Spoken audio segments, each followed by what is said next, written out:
Hi friends, ఎలా ఉన్నారు? బాగున్నారు కదా!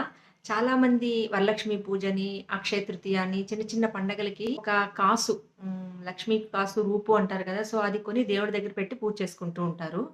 ఎందుకంటే ఏదో ఒకటి బంగారం కొనాలి అని. బట్ అది కొనడం వల్ల మనం చాలా నష్టపోతామండి. అది ఎంతైనా గాని అది 500 మిల్లీగ్రాములైనా, 1 గ్రామ్ అయినా ఏదైనా గాని మనకి అంటే అవి కూడా ఇప్పుడు కొన్ని షాప్స్‌లో 916 హాల్‌మార్క్‌తో వస్తున్నాయి. కాకుండా విడిగా కొంటాం చూడండి. దానివల్ల మనకి చాలా లాస్ అండి.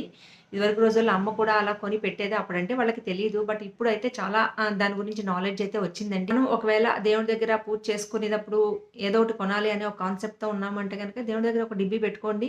మీకు ఎంత వీలైతే అంత అందులో వేసుకోండి. కుదిరినప్పుడు ఒక మంచి ఐటెమ్‌ని తీసుకోండి. హాల్‌మార్క్‌తో ఉన్నది మీకు 916 ఉన్న హాల్‌మార్క్‌తో ఉన్న ఒక వస్తువుని తీసుకోండి. అప్పుడు మీరు పెట్టే ప్రతి రూపాయి కూడా చాలా మనకి యూజ్ అవుతుందండి.